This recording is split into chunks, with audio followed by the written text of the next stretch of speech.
우리 하나님의 말씀은 사도행전 13장 우리 1절부터 12절 말씀을 한 절씩 교독하겠습니다. 사도행전 13장 우리 1절부터 12절입니다. 제가 가진 성경 신약 208면에 나와 있습니다. 안디옥 교회 선지자들과 교사들이 있으니 곧 바나바와 니게르라 하는 시므온과 구레네 사람 루기오와 분봉왕 헤롯의 젖동생 마나엔과 및 사울이라.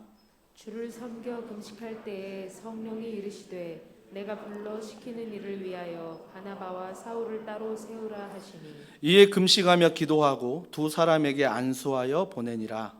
두 사람이 성령의 보내심을 받아 실루기아에 내려가 거기서 배 타고 무로에 가서 살라미에 이르러 하나님의 말씀을 유대인의 여러 회당에서 전할세 요한을 수행원으로 두었더라. 온 섬 가운데로 지나서 바보에 이르러 바예수라 하는 유대인 거짓 선지자인 바수다를 만나니 그가 총독 서기오 바울과 함께 있으니 서기오 바울은 지혜 있는 사람이라 바나바와 사울을 불러 하나님의 말씀을 듣고자 하더라. 이 마술사 엘루마는 이 이름을 번역하면 마술사라. 그들을 대적하여 총독으로 믿지 못하게 힘쓰니 바울이라고 하는 사울이 성령이 충만하여 그를 주목하고 이르되 모든 거짓과 악행이 가득한 자요 마귀의 자식이요 모든 의의 원수여 주의 바른 길을 굳게 하기를 그치지 아니하겠느냐. 보라 이제 주의 손이 내 위에 있으니 내가 맹인이 되어 얼마 동안 해를 보지 못하리라 하니 즉시 안개와 어둠이 그를 덮어 인도할 사람을 두루 구하는지라. 이에 총독이 그렇게 된 것을 보고 믿으며 주의 가르치심을 놀랍게 여기니라. 아멘. 성령과 함께하는 삶, 성령과 함께하는 삶이란 제목으로 하나님 말씀을 전하도록 하겠습니다. 지난주 우리는 이방 땅에 처음 세워진 안디옥 교회에서 말씀을 들었는데 그 안디옥 교회를 처음 방문한 사람이 바나바였습니다. 우리는 바나바에 대해서 말씀을 들었습니다. 기억하십니까? 그 바나바는 언제나 복음을 전하는, 즉 하나님 사역에 동참하는 사람이었습니다. 그래서 우리도 어떤 일에도 구분 없이 하나님의 사역에 동참하자라고 말씀을 드렸습니다. 또한 바나바는 안디옥 교회 400km가 넘는 거리를 달려갔던 이유는 그 교회가 어떤 건물이고 어떤 장소고 누가 출석하냐 이게 아니라 하나님의 은혜가 있는지 없는지를 보러 갔다라는 것입니다. 우리는 오늘 이 시간에도 반드시 예배의 참석자가 아니라 하나님의 은혜를 경험하는 자로 세워져야 한다라는 것입니다. 마지막 바나바는 균형이 잡힌 그리스도인이었습니다. 착한 사람이라고 말합니다. 세상 사람들이 그를 보고 착한 사람이래요. 저는 더원사랑의 교회 모든 성도님들이 좀 세상에서 이웃들에게 착한 사람이다라고 좀 칭찬을 받는 성도들이 되었으면 좋겠고요. 또 그가 성령과 믿음이 충만한 사람이다. 성령과 믿음이 충만하여 주께 더하여지더라. 이게 바로 바나바였습니다. 그렇다면 오늘 본문 안디옥 교회에 갔던 이 바나바가 안디옥 교회를 이렇게 바라보는데 안디옥 교회 주인이 보이는 거예요. 아, 주인이 누굴까? 그 주인. 자, 오늘 2절에 보세요. 그 주인은 바로 주를 섬겨 금식할 때에 성령이 이르시되, 성령에 대해서 말하고 있습니다. 또 4절에 보세요.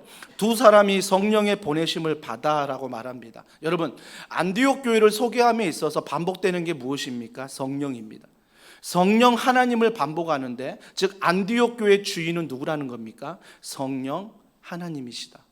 성령 하나님이시다는 것을 강조하고 있는 것입니다. 그러면 이 성령이 무엇이냐? 자, 고린도전서 2장 12절을 다 같이 읽습니다. 시작. 우리가 세상의 영을 받지 아니하고 오직 하나님으로부터 온 영을 받았으니 이는 우리로 하여금 하나님께서 우리에게 은혜로 주신 것들을 알게 하려 하심이라. 자, 여기서 보면 성령이 뭐냐면 오늘 고린도전서 2장 12절에 오직 하나님으로부터 온 영을 받았다라고 말합니다. 하나님을 믿을 때, 믿습니다 할 때 그 성령이 우리 안에 계시는 거죠. 우리가 그 영을 받아 새로운 피조물이 되었다. 새로운 사람이 되었다. 옛사람은 죽고 새 사람이 되었다라고 이야기를 하는 것입니다. 그러면서 이 성령을 따르는 삶이란, 교회란 무엇일까? 안디옥 교회가 성령을 따라가고 성령이 주인이라고 말한다면 나 또한 교회 아닙니까? 부름받은 여러분들도 교회입니다. 더원사랑의 교회도 교회입니다. 그렇다면 교회 안에 성령을 따르는 교회가 어떤 교회일까? 첫 번째 2절에 보니까 친밀하심이라는 것입니다. 성령과 우리는 친밀해야 된다는 것입니다. 여러분, 친밀은 무엇입니까? 틈타는 게 없는 거예요. 그걸 비집고 들어오는 다른 게 없다라는 것입니다. 부부가 친밀하십니까? 자녀와 친밀하십니까? 또 교회 안에서 하나님과 친밀하십니까? 여러분이 만약 친밀하다면 그 사이에 무언가가 틈타지 못하는 것, 그게 바로 친밀하심입니다. 오늘 2절에 이 친밀하심이 어떻게 나오냐면, 자, 2절을 다시 한번 보십시오. 주를 섬겨 금식할 때에 성령이 이르시되, 자, 성령이 나오는데 성령이 이르시되, 성령이 말할 때 두 가지가 나타납니다. 첫 번째, 주를 섬겨라고 말합니다. 여기 영어 성경에 보면 섬겨가 월십입니다. 예배라는 거예요. 그러니까 여러분, 우리가 예배를 드릴 때 성령이 임한다라는 것입니다. 우리가 예배를 드릴 때 성령을 경험한다라는 것입니다. 그렇기 때문에 우리가 이 예배에 목숨을 거는 이유는 바로 성령 하나님을 만나야 하기 때문입니다. 그래서 예배가 그냥 우리가 좋아서 찬양하고 기도하고 말씀 듣고 오늘 은혜 받았네 라고 흩어지는 게 아니라 오늘 모든 예배의 순서를 통하여 내 모든 삶의 문제와 내 모든 생각 속에 하나님이 개입하시는 것입니다. 하나님이 말씀하시는 것입니다. 너가 한 주간 이렇게 살았지. 오늘 말씀을 통해서, 찬양을 통해서 하나님이 내 삶 가운데 오늘 이 시간 말씀하시는 것입니다. 그럴 때 바로 성령과 친밀한 예배가 되는 것입니다. 여러분, 달력을 보시면 한 주간의 시작이 언제입니까? 일요일입니다. 우리는 주일이라고 말하고 있습니다. 히브리 원력에도 주일이 한 주간의 시작입니다. 달력을 보시면 일요일이 한 주간의 시작인데 왜 그렇습니까? 바로 우리는 주일이라 부르는 그 주일에 하나님께 예배함으로 한 주간이 시작되기 때문입니다. 많은 사람들이 주일을 생각할 때 월요일부터 한 주간이 시작되어서 세상에서 피투성이가 되어서 세상의 선교지에서 잘 살아오다가 낙심하고 절망해서 주일날 와서 하나님 앞에 위로를 받고 은혜를 받고 또 월요일을 산다라고 생각을 합니다. 하지만 그분들에게 이 주일은 시작이 아니라는 것입니다. 그냥 피투성인 나가 위로만 받는 그런 주일이 돼버린다라는 것입니다. 근데 주일이 시작이라고 한다면, 이게 한 주간 월요일부터 토요일의 시작이 주일이라고 한다면 우리 이 예배 가운데 성령 하나님의 친밀하심을 경험하고 말씀과 기도의 찬양을 통하여 하나님의 살아계심을 경험한다면 이 경험이, 이 친밀함이 월요일날 토요일부터 쭉 이어질 때까지 직장에서 가정에서 성령님과 동행하게 된다라는 것입니다. 이게 친밀함이에요. 그렇다면 그런 친밀함이 주님을 섬긴다는 표현이 예배라고 한다면 또 한 가지가 나옵니다. 또 한 가지가 뭐냐면 금식이 나옵니다. 금식. 여러분, 오늘날 참 금식 기도가 많이 사라져 버렸습니다. 저 또한 청소년, 청년 시기에는 정말 시간을 두고 때가 되면 참 금식 기도를 참 많이 했는데 요즘에는 금식 기도를 별로 하지 않는 것 같습니다. 여러분, 금식이라는 것은 무엇이냐면 하나님밖에 없습니다라고 표현하는 믿음입니다. 그러니까 때를 써가지고 내가 금식하니까 하나님 이거 들어주세요. 때 쓰는 게 아니라 하나님밖에 없습니다라는 믿음의 표현입니다. 왜 그러냐면 우리가 음식을 먹으면 먹는 만큼 에너지가 생깁니다. 힘이 생깁니다. 그래서 아침을 먹고 오면 여러분이 하루의 에너지, 또 점심과 저녁을 먹게 되면 또 다른 에너지가 쌓여서 우리가 에너지 힘을 쓰게 된다는 것입니다. 근데 금식한다고 생각해 보십시오. 금식하면 에너지가 들어오지 않습니다. 살아갈 힘이 없습니다. 몸이 처집니다. 그때 우리가 비로소 하나님 앞에 고백하는 건 뭡니까? 하나님, 내가 이 먹는 것 안에서 내가 힘을 얻는 것이 아니라, 에너지를 얻는 것이 아니라 정말 근본적인 본질적인 힘과 에너지는 당신에게 있습니다라고 고백하는 시간이 금식의 시간입니다. 금식을 통해서 하나님이 주시는 에너지, 하나님이 주시는 힘을 우리가 공급받아 살아가는 것입니다. 그래서 금식은 자랑하는 것이 아니라, 금식은 때를 쓰는 게 아니라, 금식은 하나님의 은혜, 하나님의 사랑, 하나님의 힘을 얻는 그런 시간이라는 것입니다. 사랑하는 성도 여러분, 우리 교회가 정말 성령을 따라간다면 이 두 가지를 기억하십시오. 예배에 목숨을 거십시오. 목숨을 건다는 게 무엇입니까? 하나님 오늘도 나에게 은혜를 주시옵소서, 이거예요. 그래서 모든 찬양과 말씀과 기도와 광고와 예배 후에 흩어져서 다락방으로 갈지라도, 또 한 주간을 살아가며 직장에 가정에 있을지라도 예배에 목숨을 건다는 것은 하나님 은혜를 주시옵소서, 은혜를 주시옵소서. 그래서 그 은혜가 나에게 임할 때 우리는 비로소 성령 충만하다는 것입니다. 성령 충만한 거예요. 또 하나는 금식이라고 했습니다. 또 하나는 기도라고 했습니다. 이걸 통해서 성령 하나님과 친밀해지는 것입니다. 친밀해지는 거예요. 다른 것이 틈을 못 한다는 거죠. 자, 이랬을 때, 이런 친밀함이 있을 때 어떤 증상이 나타나냐면 교회에서, 자, 2절에 계속 봅니다. 2절에 보시면 성령이 이르시되 내가 불러 시키는 일을 위하여. 누가 일을 시킵니까? 성령 하나님이십니다. 여러분, 오해하시면 안 됩니다. 담임 목사가 시켜서 그 일을 하는 것이 아닙니다. 운영위원회에서 누군가 시켜서 부장님들이 그 일을 하는 거 아닙니다. 부장님들이 부원들과 일할 때 누군가 시켜서 그런 일을 한다는 게 아닙니다. 누군가 시켜서 그 일을 한다면 그 사람 눈치를 보겠죠. 하지만 우리는 반드시 기억해야 될 것은 하나님이 우리를 부르셨고 하나님이 우리에게 그 일을 맡기셨습니다. 교회 안에서, 직장 안에서, 가정 안에서 어떤 일이든 하나님이 맡기셨다라는 것입니다. 이방인 교회 안디옥 교회에 바나바와 사울을 선교사로 파송하는데 교회가 파송하는 게 아닙니다. 하나님이 파송하시는 것입니다. 하나님이 지목하시고 하나님이 파송하신다라는 것입니다. 이게 바로 성령 충만한 교회의 모습인 것입니다. 모든 사역할 때 하나님이 나에게 맡기셨다, 하나님이 나에게 허락하셨다. 그래서 오늘 맡겨진 시간 안에 내가 뭐예요? 최선을 다하는 것입니다. 충성하는 것입니다. 왜? 하나님이 나에게 시간을 맡기셨기 때문에, 하나님이 나에게 물질을 맡기셨기 때문에, 하나님이 나에게 이 교회를 맡기셨기 때문에, 하나님이 나에게 직장을 맡기셨기 때문에, 하나님이 나에게 가정을 맡기셨기 때문에, 하나님이 나에게 자녀를 맡기셨기 때문에, 하나님이 나에게 아내를 맡기시고 남편을 맡기셨기 때문에 내가 하나님 앞에서 최선을 다하고 충성하고 책임감을 가지고 시간을 허투루 쓰지 않고 물질을 내 마음대로 쓰지 않고 살아간다는 것입니다. 하나님이 맡기셨기 때문입니다. 또 한 가지 우리가 알아야 될 것은 성령 충만한 교회는 하나님이 이 일을 시키셨는데 2절 하반절에 보십시오. 바나바와 사울을 따로 세우라 하시니, 바나바와 사울을 선교사로 파송하는데 바나바와 사울을 따로 세우라고 말씀하십니다. 여러분, 바나바와 사울을 왜 콕 꼬집어서 하나님이 이 두 사람을 파송한지 아십니까? 많은 다른 사람들이 있었습니다. 안디옥 교회. 왜 하나님이 두 사람을 꼭 집어서 파송하셨을까요? 그 이유가 바로 1절에 나옵니다. 자, 1절 여러분 같이 봅니다. 1절 다 같이 읽습니다. 시작.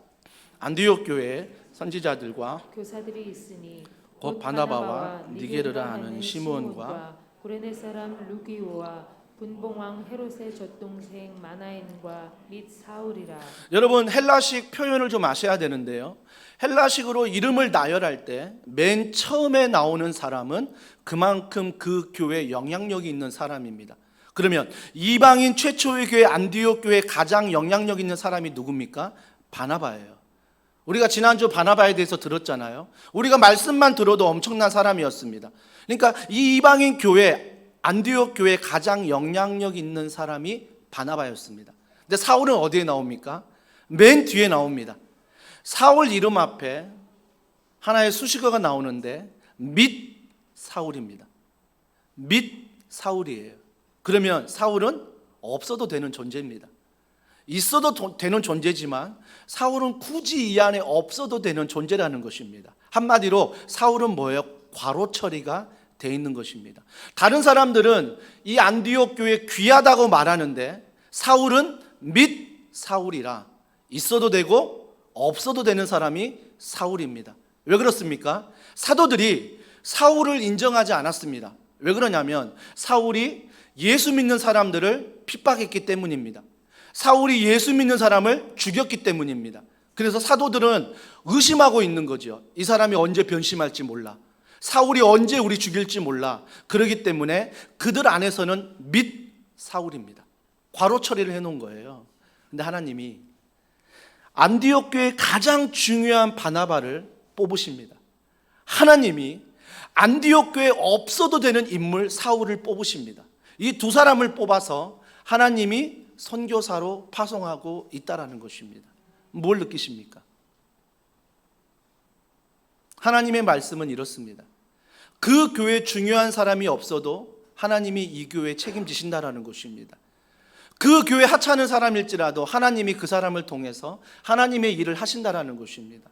여러분, 우리 더원사랑의 교회 안에서 앞장서 일하는 분들이 계십니다. 너무나 소중하고 너무나 중요한 분들입니다.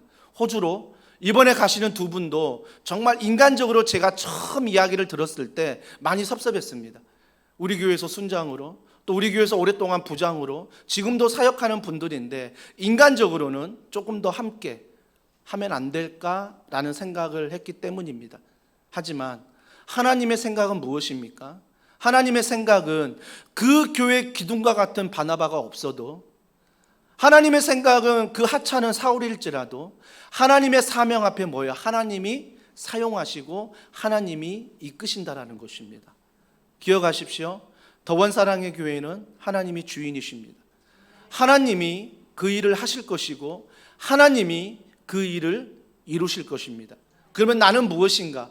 나는 하나님 앞에 쓰임받는 통로요, 하나님께 인도함을 받는 도구입니다. 하나님이 나를 통해 하나님이 하나님 되게 일하신다라는 것입니다. 그래서 더원사랑의 교회는 내가 일한다는 그런 마음으로 일하면요 상처받아요. 오은영 박사님이 상처받지 않으려면 어떻게 해야 됩니까? 라고 얘기할 때 첫 번째가 뭔지 아세요? 오은영 박사님 이런 얘기합니다. 기대하지 마세요. 기대할 때 상처받는다라는 것입니다. 공감되지 않습니까? 저에게 뭔가 기대하면, 우리 제자반 집사님 앉아 계시는데요, 저한테 기대하면 제자반 할 때 상처받습니다. 그죠? 목사님 이런 분이었어. 하면서 가까이 보니까 얼굴도 이렇고 뭐 보니까 뭐 저렇네. 나눔하다 보니까 뭐 설교할 때 전혀 다른데 굉장히 실망하실 것입니다. 물론 인간적으로 서로 존중하는 건 맞습니다. 하지만 우리가 기대하는 것은 하나님이십니다. 하나님이 제자반을 통해서 나를 어떻게 만지실까? 하나님이 제자반을 통해서 담임 목사님을 어떻게 성장하게 하실까? 그러니까 우리의 모든 사역은 뭐예요? 하나님이십니다. 하나님이 하시는 거예요. 이것이 바로 오늘 말씀하신 친밀하심입니다. 친밀하심.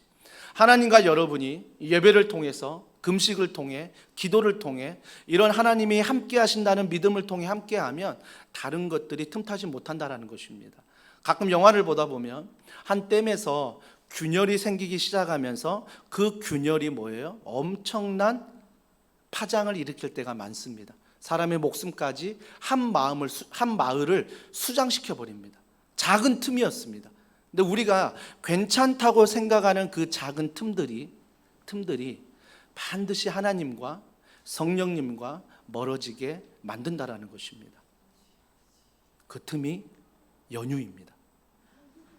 내일이 연휴고 다음 주가 대체 공휴일, 연휴니 정말 오랜만에 맞는 연휴, 놀러 가셔도 괜찮습니다. 얼마든지 즐기셔도 괜찮습니다. 하지만 우리가 반드시 시간을 구별하고 마음을 구별하여 하나님께 드려야 한다는 것입니다. 그렇다고 해서 시간만 드린다고 해서 하나님께 친밀한 건 아니죠. 예배가 끝난 다음에 우리는 삶의 예배가 시작이 되는 것입니다. 그래서 누군가를 만날 때 정말 친절할 수 있는 이유는, 누군가를 만날 때 사랑할 수 있는 이유는 하나님이 내 삶의 주인이시기 때문에 내가 그 사람과 사랑할 수 있고 그 사람과 인사할 수 있다는 것입니다. 사랑하는 성도 여러분, 그래서 오늘 잊지 마시고 좀 하나님과 좀 틈이 벌어지셨습니까? 좀 그 틈을 잘 보시고 예배를 회복하시고 하나님의 은혜를 회복하시고 기도를 회복하십시오. 그러면 그 틈들은 다 메꿔지게 되어 있다라는 것입니다. 또 한 가지 성령을 따르는 교회의 특징은 4절에 나오는데요, 인도하심이라는 것입니다. 자, 4절 다 같이 읽습니다. 시작. 두 사람이 성령의 보내심을 받아 실루기아에 내려가 거기서 배 타고 구브로에 가서. 여러분 한번 바나바가 사울이 한번 되어 보십시오. 이방인 교회 안디옥 교회가 성장하고 있었어요. 부흥하고 있었다고요. 근데 하나님이 갑자기 바나바 너 나와, 사울 너 나와, 두 사람 딱 불러가지고 너 내가 가라는 곳에 가 라고 얘기했을 때 바나바의 마음이, 사울의 마음이 어떻겠냐고요? 불안하지 않을까요? 두렵지 않을까요? 어디로 보내실까? 어디로 보내실까? 여러분, 인도하심에 대해서 우리가 좀 더 성경적으로 오늘 고민을 좀 해보려고 합니다. 자, 잠언 16장 9절인데요. 다 같이 읽습니다. 시작. 사람이 마음으로 자기의 길을 계획할지라도 그의 걸음을 인도하시는 이는 여호와시니라. 이 말씀을 읽을 때 오해가 되지 않습니까? 뭐 내가 계획한들 하나님이 다 하신다는데 그러면 내가 계획할 게 뭐야? 내가 계획할 필요가 있을까? 하나님이 다 하신다는데 그렇게 생각할 수도 있습니다. 여러분, 성경은요 여러분의 선택을 중요시합니다. 여러분이 어떤 선택을 하느냐에 따라서 그 결과가 주어지기 때문입니다. 하지만 성경은 또 말씀하십니다. 여러분이 어떤 선택을 하든 하나님이 이루신다라는 것입니다. 이루신다는 거예요.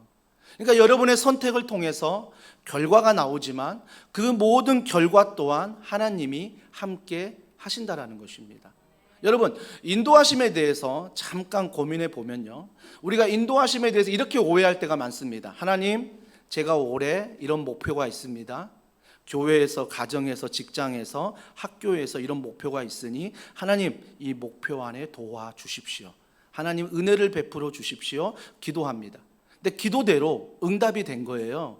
하나하나 응답이 될 때 우리는 뭐라고 고백합니까? 하나님의 인도하심이다 라고 고백합니다.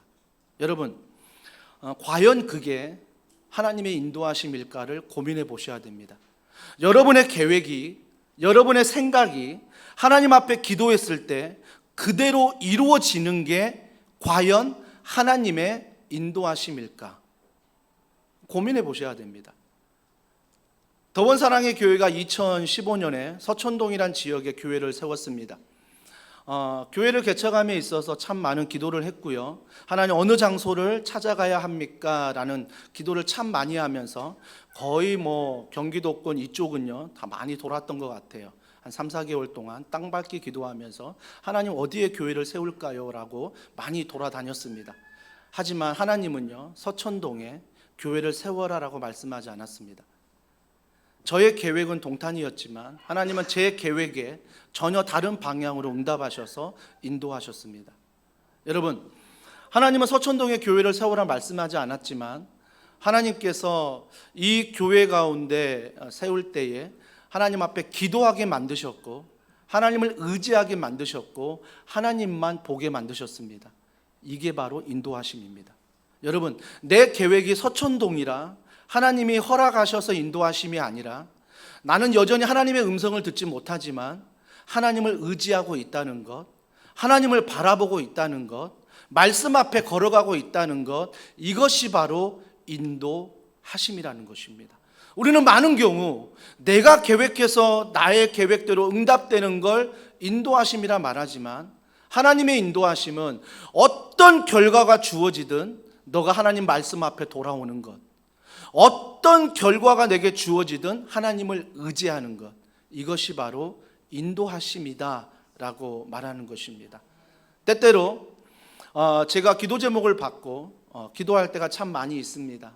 어제도 한 아버님이 호흡을 하지 못하고 거의 병원에서는 돌아가시게 될 거다라는 이야기를 듣고 한 가정과 통화하면서 제가 전화로 기도했습니다. 기도할 때 이런 기도를 했습니다. 하나님 은혜 베풀어 주시고 하나님께서 아버지의 호흡을 돌려주시고 하나님의 폐혈증 고쳐주시고 하나님 중환자실에 잘 입원할 수 있도록 도와주시고 하나님께서 이번 기회를 통해 하나님의 살아계심을 경험하게 하여 주시옵소서. 당연히 구해야 합니다. 우리의 소원이니까요.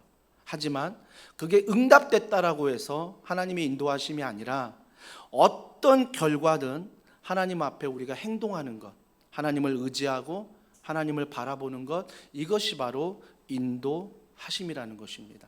여러분, 처음 하나님 앞에 인도하심을 받을 때 이런 마음이 들 거예요. 서촌동에 교회를 세운 게 맞을까? 두려운 마음도 있겠죠. 세상적으로 말하면 성공할 수 있을까? 부흥할 수 있을까? 과연 교회가 존재할 수 있을까? 이런 두려운 마음이 있었던 건 사실입니다. 정말 사실입니다. 하지만 여전히 그런 불안함은 있지만 내가 누구 앞에 서 있는 것입니까? 불안 앞에 서 있는 것이 아니라, 근심과 염려 앞에 서 있는 것이 아니라 그 모든 것 하나님 앞에 서 있는 것, 이것이 바로 인도하심이라는 것입니다. 때로는 그 인도하심 속에 내가 실망하기도 하고, 때로는 그 인도하심 속에 내가 절망하기도 하고, 내가 넘어지기도 합니다. 내가 이런 존재, 내가 이거밖에 안 되는 사람이었구나 라고 알 수도 있습니다. 하지만요, 점점 하나님의 인도하심 속에 내 행동을 통해서 하다 보면요, 첫 번째보단 두 번째가, 두 번째보다는 세 번째가 점점 내 행동이 뭐예요? 믿음 안에 성장한다라는 것입니다. 그래서 예전에는 어떤 결과를 놓고 흔들렸다면 지금은 결과는 맡겨버리는 거예요. 그리고 나의 행동은 여전히 하나님 말씀 앞에 서 있는 거죠. 그 말씀 앞에 걸어가는 거예요. 여러분, 그렇게 자꾸 하다 보면요, 여러분이 어떤 계획을 하잖아요. 그 계획이 나의 계획이 아니라 자꾸 하나님을 의지하고 말씀을 바라보고 기도하고 행동하면요, 그 계획들이 하나님의 계획이 돼요. 바뀐다니까요. 예전에 직장을 이렇게 봤는데 하나님 앞에 행동으로 말씀과 기도로 나아가다 보면 직장을 하나님의 인도하심 가운데 볼 수 있는 믿음을 주세요. 가정도 마찬가지고요, 교회도 마찬가지예요. 그래서 하나님의 인도하심은 뭐예요? 시간이 가면 갈수록 어떤 일이 있을지라도 나는 하나님 앞에 행동하는 것. 어떤 행동? 말씀과 기도 앞에 의지하며 걸어가는 것. 그래서 그 안에서 뭐예요? 계획하는 거죠. 이게 어떤 계획, 그냥 나의 계획이 아니라 하나님 말씀 앞에 기도하며 계획을 하는 거죠. 계획을 하는 거예요. 여러분, 이게 하나님의 계획인지 나의 계획인지 어떻게 분별하는지 아세요? 간단합니다. 복잡한 거 아니에요. 이게 하나님의 계획일까 아닐까 구분하는 것은 나의 영광이요, 나의 욕심이요, 내 이름을 드러내기 원한다면 하나님의 인도하심 아닙니다. 절대 아닙니다. 그 일을 통해서 내가 하나님을 의지하고 있고 하나님의 이름이 높아지길 원하고 하나님이 내 인생의 주인임을 고백하는 그 일은 하나님의 일이 되는 것입니다. 창세기 보십시오. 바벨탑 사건 기억하십니까? 그 바벨탑 지으면서 그들이 원했던 거 한 가지 뭡니까? 자기 이름을 내자. 내 이름을 내자는 것입니다. 그 높은 빌딩 지어서 내 이름 내자는 것입니다. 내 이름 내자는 것. 이건 하나님의 인도하심이 아닙니다. 여러분이 직장에서, 가정에서, 교회에서 어떤 사람들과의 관계에서 자꾸 내 이름을 드러내려고 하는 것, 하나님의 관계 아니고요, 하나님의 일 아닙니다. 착각하시면 안 됩니다. 우리가 하나님의 인도하심이란 철저히 하나님의 영광이요, 하나님의 주인임을 드러내는 것입니다. 나를 통해 하나님이 높아지는 거죠. 나를 통해 하나님이 영광을 받는 것입니다. 그래서 우리 가정을 통해, 우리 직장을 통해, 교회를 통해, 도시 안에서 하나님의 이름이 높아지는 것, 이것이 바로 진정한 하나님의 인도하심을 받는 교회라는 것입니다. 오늘 한국 교회는 어떻습니까? 하나님의 이름보다 교회의 이름이 높아져 버렸습니다. 더번사랑의 교회 이름 처음 짓고 서천동에 있을 때 많은 분들이 교회를 찾아올 때 서초동 사랑의 교회 어떤 관계냐고 물어보십니다. 그러면서 그분들이 어떤 얘기를 하시냐면, 내가 사랑의 교회에 출석했는데, 이걸 자랑하십니다. 그리고 어떤 걸 또 자랑하시냐면, 내가 고 옥하는 목사님 밑에 제자훈련 받았는데, 그런 분이 계셨습니다. 진짜 계셨습니다. 그게 자랑이 되어버렸습니다. 그러니까 하나님이 자랑이 아니라 그 교회 이름이 자랑이 되어버리고, 내가 누구 목사님 밑에서 제자훈련을 받았고 내가 어느 교회에 출석하는가, 그것들이 나의 자랑이 되어버렸다는 것입니다. 물론 교회 이름 소중합니다. 물론 담임 목사 이하 모든 분들의 이름이 소중합니다. 존중합니다. 존경합니다. 하지만 우리가 주인공이 되면 안 된다는 것입니다. 철저히 하나님이 주인공이 되도록 우리는 그 자리를 피하셔야 돼요. 피하셔야 돼요. 그래서 우리는 하나님의 인도하심이다 라고 얘기할 때 나의 계획이 아니라 하나님 앞에 의지하며 말씀을 바라보고 기도할 때 주시는 지혜가 바로 하나님의 인도하심을 받는다는 것입니다. 받는다는 거예요. 창세기 50장 20절에 보면 요셉이 형제들이 자기를 죽이려 했는데 자기가 국무총리가 되었을 때 형제들에게 이런 말을 합니다. 당신들은 나를 해하려 하였으나 하나님은 그것을 선으로 바꾸사 오늘과 같이 많은 백성의 생명을 구원하게 하시려 하셨나니. 얼마나 요셉의 그 심정, 나 죽이려고 하는 형제들 내가 국무총리 되면 다 죽여버릴 수 있잖아요. 이 정치 안에 실망하는 게 뭡니까? 보복 정치 아닙니까? 내가 그 안에 올라갔으니 보복하고 막 마음대로 칼을 휘두르는 것, 좀 그러지 않고 화합하면서 서로가 존중하면서 하나님을 경외하면서 가는 나라와 민족이 되면 좋겠는데, 요셉은요 절대 보복하지 않습니다. 오히려 그들을 향해 뭐라고 말합니까? 당신들은 나를 죽이려 했으나 하나님은 그것을 선으로 바꾸사 이 민족을 구원하신다. 이 민족을 구원하신다. 여러분, 하나님의 인도하심이 무엇입니까? 어떤 상황이 중요한 게 아니라 어떤 상황 앞에서도 내가 말씀을 붙들고 기도하며 하나님의 지혜를 구할 때 어떤 믿음이 있어야 됩니까? 하나님은 모든 것을 선하게 바꾸신다. 하나님은 합력하여 선을 이루신다. 이 믿음 안에 걸어가는 것입니다. 아무리 교회가 손가락질을 받아도 하나님은 이 교회를 통해 합력하여 선을 이루신다. 가정에 아무리 어려운 일이 있고 자녀가, 부모가 보기에 정말 한심할지라도 하나님은 자녀를 통해, 남편을 통해, 아내를 통해 합력하여 선을 이루신다. 지금은 연약할지라도, 지금은 부족할지라도, 지금은 돈이나 물질이나 시간이나 공간이나 여러 많은 것들이 부족할지라도 하나님은 반드시 합력하여 선을 이루신다는 그 믿음, 이 믿음 안에 우리가 걸어가는 것이 바로 하나님의 인도하심이다. 하나님의 인도하심이다 라고 말하는 것입니다. 사랑하는 성도 여러분, 바나바와 사울을 생각해 보십시오. 안디옥 교회에서 부흥할 때 하나님이 두 사람 뽑아가지고 너 선교지로 보낼게 했을 때 얼마나 두렵겠습니까? 하나님 또 어디에 보내려고? 좀 살만한데, 좀 봉사할 만한데 또 어디로 보내려고 불안한 마음, 두려운 마음이 있었을 것입니다. 근데 성경에 보십시오. 그들을 어디로 보내십니까? 4절에 두 사람이 성령의 보내심을 받아 실루기아에 내려가 거기서 배 타고 구브로에 갔다. 키프로스 섬 아닙니까? 지중해에 있는 섬입니다. 시리아 쪽에 있는 안디옥에 출발해서 그 지중해에 있는 섬이 바로 구브로입니다. 근데 구브로가 어떤 곳입니까? 바나바의 고향입니다. 바나바 고향이에요. 여러분, 누구보다 바나바가 고향을 갈 때 얼마나 기쁜 마음이겠습니까? 내가 아는 곳인데, 내가 자랐던 곳인데, 하나님의 인도하심, 정말 하나님의 인도하심은 놀랍다. 하나님이 내가 두려워하는, 어디로 보낼까 두려워했는데 나의 고향으로 보내신 하나님, 우리가 이렇게 생각하지 않겠습니까? 이건 하나님의 인도하심이야 라고 생각할 수 있습니다. 그러면서 그 하나님의 인도하심 가운데, 자 보십시오. 6절에 보십시오. 온 섬 가운데로 지나서 바보에 이르러 바 예수라 하는 유대인 거짓 선지자인 마술사를 만나니. 7절, 그가 총독 서기오 바울과 함께 있으니 서기오 바울은 지혜 있는 사람이라 바나바와 사울을 불러 하나님의 말씀을 듣고자 하더라. 여러분, 자기 고향 구브로 갔을 때 서기오 바울이 있었다라고 말합니다. 서기오 바울은 예수님 모르는 사람입니다. 예수님 안 믿는 사람입니다. 근데 서기오 바울이 두 사람이 왔다는 소식을 듣고 하나님 말씀을 듣고 싶어 합니다. 해석이 안 되는 거예요. 왜 그랬을까요? 아마 이런 경우 아닐까요? 여러분, 우리가 교회를 나오지 않지만, 예수님 믿지 않지만, 우리가 함께 신앙의 공동체에 없지만 세상 사람들이 교회를 걱정합니다. 교회가 그러면 안 되는데, 뉴스를 보고 걱정합니다. 교회가 그러면 이 땅에 종말이 오겠네. 자기는 예수님 안 믿어 교회 안 나가도 그런 얘기를 막 합니다. 서슴없이 하는 거예요. 아마 이 서기오 바울도 그러지 않았을까요? 예수를 믿지 않는데 너무나 구브로란 도시가 타락해 있는 것입니다. 구브로의 막 신전 안에서 성행위가 벌어지고 사창가가 있고 그 안에서 너무나 더러운 일들이 구브로에서 벌어지고 있습니다. 그러니까 예수를 믿지 않는 서기오 바울이었지만 그 모습을 볼 때 서기오 바울이 뭐라고 말하는 거예요? 이래서는 안 되는데. 걱정이 되는 거예요. 나라가 걱정이 되는 거예요. 그때 때마침 누가 옵니까? 바나바와 및 사울이 그 땅에 선교사로 온다는 소식을 듣고 서기오 바울이 어떤 마음이었다고 7절에 보니까 그들에게 하나님 말씀을 듣고 싶어 했습니다. 하나님 말씀을 듣고 싶어 했습니다. 하나님의 뜻을 묻고 싶어 했습니다. 여러분, 이게 인도하심 아닙니까? 여러분, 우리가 생각하는 인도하심은 이런 거예요.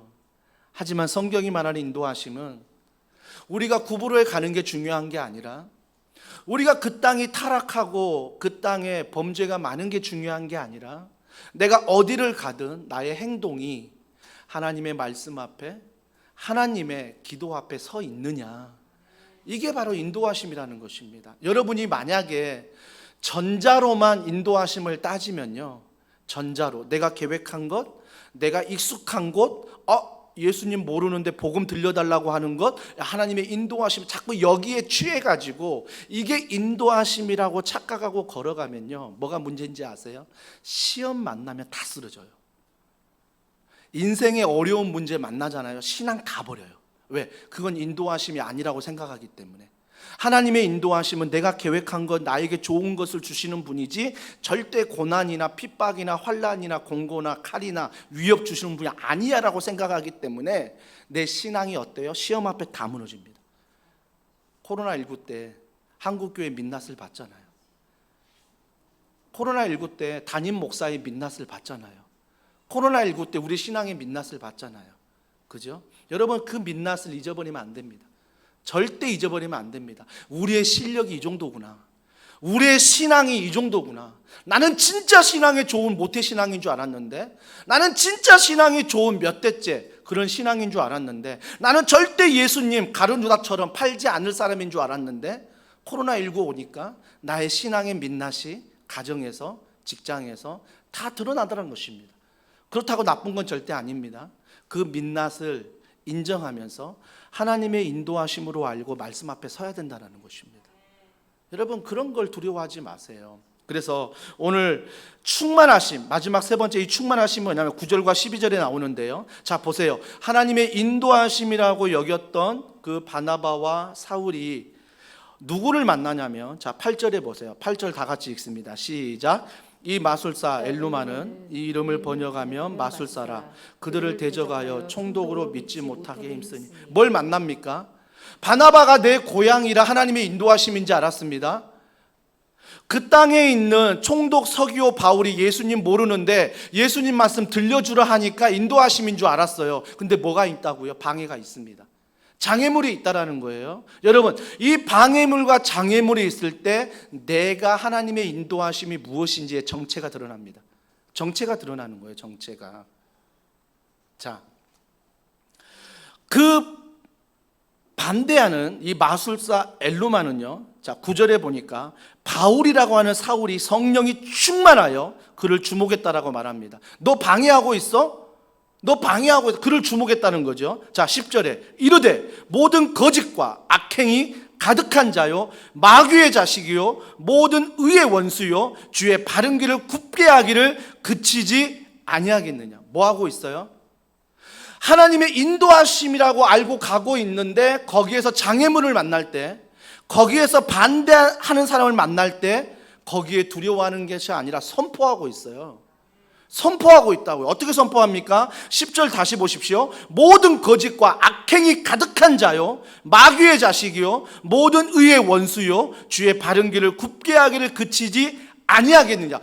나를 방해하는 너가 이런 사람이다라고 선포하고 있는 거예요. 그러면서 11절에 보라 이제 주의 손이 내 위에 있으니. 여러분, 이게 인도하심이에요. 방해와 장애물을 만났는데 보라 이제 주의 손이 내 위에 있으니. 이게 충만하심이라고요. 여러분, 예수를 주로 믿는 다음에 우리가 다 성령을 받았습니다. 여러분이 느끼건 느끼지 못하건 내가 예수를 믿을 때, 인격적으로 만났을 때 성령이 내 안에 계세요. 근데 이 성령을 느끼지 못하는 이유가 뭡니까? 여러분이 충만하지 않기 때문이에요. 여러분이 충만하지 않으니까 내 안에 있는 성령이 나에게 느끼지 않는 거예요. 그래서 뭐가 더 커 보여요? 장애물이 커 보여. 나를 반대하는 사람들이 크게 보이고 근심과 염려와 걱정과 이 모든 것들이 크게 보이는 거예요. 크게 보이니까 어때요? 주의 손을 잊어버리고 근심이 나에게 묵상이 되는 거죠. 예배 드릴 때마다 여러분 순간순간 여러분의 생각을 사탄이 공격하는 거 아십니까? 내가 찬양할 때, 말씀을 들을 때, 기도할 때 순간순간 다른 생각을 나에게 주는 그 사탄의 그 장난 아십니까? 근심하게 만들고 염려하게 만들고 내일 월요일날 회의할 것들을 다시 한번 머릿속에 떠오르게 만들고 자꾸 말씀이 안 들리도록 뭐예요? 세상적으로 근심하고 염려하고 그 모든 것들만 묵상하도록 사탄이 뭐예요? 지금 이 시간에도 앉아있는 우리들을 공격한다는 것입니다. 신앙생활할 때 어떤 분들은 귀신의 존재를 부정합니다. 에이, 귀신이 어디 있어? 에이, 마귀가 어디 있어? 아니요. 성경은 분명히 말합니다. 이 세상은 악한 영이 지배하고 있습니다. 성경은요, 이 땅은 귀신이 지배하고 있다라고 말합니다. 그러면 언제 이 땅에 평화가 오느냐? 예수님이 재림하실 때 이 땅에 평화가 온다라고 말씀하고 있습니다. 그러면 오늘 우리가 목사로, 성도로 살아가고 있는 월요일부터 토요일의 삶에 영적인 방해가 있고 영적인 장애물이 있습니다. 당연한 것입니다. 왜? 악한 영이 지배하기 때문에. 그때 우리가 어떻게 해야 돼요? 악한 영을 따라가야 됩니까? 예배 드릴 때 근심하는 일이 딱 들어오면 그 근심을 따라가야 됩니까? 근심을 묵상해야 됩니까? 아니요. 그때마다 뭘 선포해야 됩니까? 9절입니다. 모든 거짓과 악행이 가득한 자여 마귀의 자식이요 모든 의의 원수여 주의 바른 길을 굽게 하기를 그치지 아니하겠느냐? 이 모든 것들은 떠나갈지어다 라고 선포하는 거죠. 그리고 11절에 보라 이제 주의 손이 내 위에 있다. 오직 예수 그리스도 안에 근심은 떠나갈지어다. 오직 예수 그리스도 염려는 떠나갈지어다. 우리가 근심과 염려에 끌려가는 인생이 아니라 이미 근심과 염려 안에 승리하신 주님의 이름으로 선포하는 것입니다. 여러분, 우리는요 악한 영, 귀신과 대적할 때요 세상의 모든 것들이 나를 지배하려 할 때 여러분은 승리하기 위해서 싸우는 존재가 아닙니다. 이미 성경은요 십자가에서 부활로 말미암아 예수님이 승리하셨다라고 말합니다. 그렇다면 우리는 이 말씀을 믿고 그 믿음 안에서 선포하는 것입니다. 이 근심은 떠나갈지어다. 이 염려는 떠나갈지어다. 이 악한 생각은 떠나갈지어다 라고 선포하는 거죠. 선포하면서 걸어가는 것입니다. 여러분, 처음에는요 어떤 분들은 믿음 없이 의심하면서 미신처럼 선포합니다. 아, 이렇게 하면 낫대. 여러분, 정말 그때 그 일이 벌어지던가요? 여러분, 성령은 인격입니다. 성령은 인격이기 때문에 여러분의 깊은 마음을 다 아십니다. 믿음으로 선포하는지 그냥 입술로만 선포하는지를 성령은 인격이기 때문에 우리 모든 걸 다 알고 계신다라는 것입니다. 심지어 사탄도 알고 있습니다. 여러분의 믿음 정도를 다 알고 있습니다. 그래서 여러분이 어떠한 믿음이건 주님을 의지하고 말씀 앞에 이 선포를 할 때 근심은 떠나가고 염려는 떠나가고 여러분의 장애물과 방해물이 있지만 그걸로 집중하는 게 아니라 이미 승리하신 예수 그리스도를 집중할 수 있다는 것입니다. 여러분, 이 훈련이 되셔야 돼요. 염려한다고 염려로 끌려가 버리고 근심한다고 근심으로 끌려가서 이게 신앙이고 이게 뭐 세상을 사는 사람들의 연약함이지? 아니요. 그렇게 사는 삶도 있지만 오늘 믿음의 선포를 통해서 정말 하나님의 인도하심 가운데 그 장애물을 이기는 사람이 있습니다. 그 방해를 이기는 사람이 있다라는 것입니다. 있다라는 거예요. 그래서 우리는 귀신씨 물러가 주세요. 프리즈 사탄씨 물러가 주세요. 아닙니다. 절대 아니에요. 선포하십시오. 그래서 여러분 인생 가운데 장애물이 있으십니까? 여러분의 인생 가운데 방해물이 있으십니까? 예수 그리스도 이름에 선포하십시오. 그러면요 선포할 때 뭐가 나타난지 아세요? 나의 부족함이 보여요. 나의 연약함이 보인다고요. 아, 내가 그동안 말씀과 기도 가운데 인도하심 속에 이렇게 신앙생활 했구나. 믿음으로 선포할 때 나의 연약함이 보인다고요. 그때 여러분은 그 연약함을 솔직하게 고백하시면 돼요. 하나님, 이게 나의 모습입니다. 하지만 주님 용서하시고 나에게 은혜를 베풀어 달라고. 은혜를 베풀어 달라고. 그러면요 하나님이 그 가운데 근심과 염려 가운데 있지 않고 은혜를 베풀어 그 장애물, 그 방해물을 뛰어넘게 하십니다. 주의 손으로 뛰어넘게 하신다라는 것입니다. 여러분, 찬송가 중에 내 주는 강한 성이요라는 찬송가가 있습니다. 아시죠? 내 주는 강한 성이요. 2절에 이렇게 고백합니다. 내 힘만 의지할 때는 패할 수밖에 없도다. 힘 있는 장수 나와서 날 대신하여 싸우네. 그 장수 누군가? 주 예수 그리스도. 그분이 계십니다. 그분이 계세요.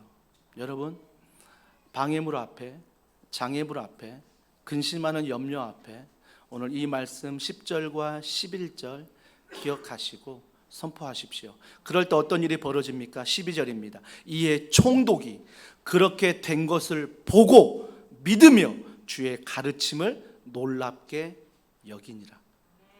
이것이 바로 성령 충만한 사람이고 이것이 바로 성령 충만한 교회라는 것입니다. 저는 한 주간 이 은혜가 여러분의 삶과 가정과 직장 가운데 있기를 주님의 이름으로 축복합니다. 오늘 이 말씀을 기억하면서 우리 이 찬양 주님 앞에 올려드리면 좋겠습니다.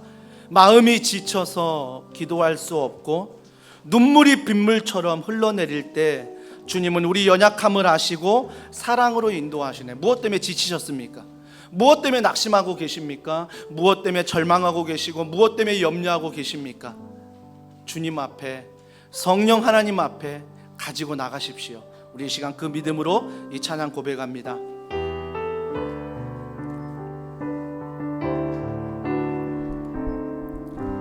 마음이 지쳐서, 마음이 지쳐서 기도할 수 없고 눈물이 빗물처럼 흘러내릴 때 주님은 우리 연약함을 아시고 사랑으로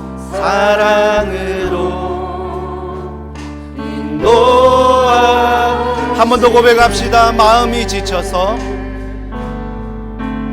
마음이 지쳐서 기도할 수 없고 눈물이 빗물처럼 흘러내릴 때 주님은 우리 연약함을 아시 사랑으로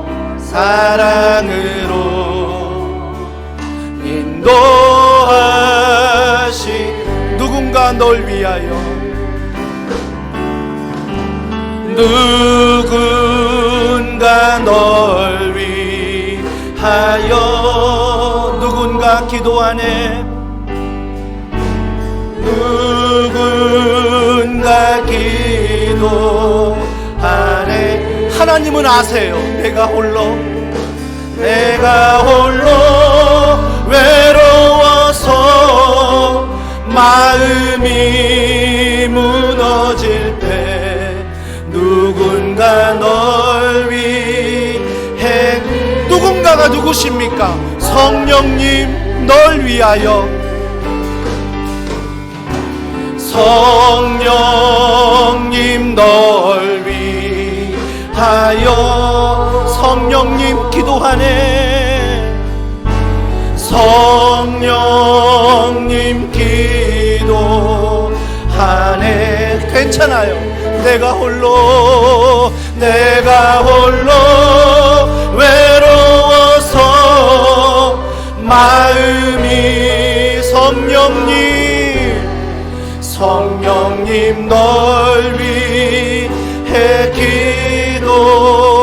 기도하네. 우리 이 시간 기도합니다.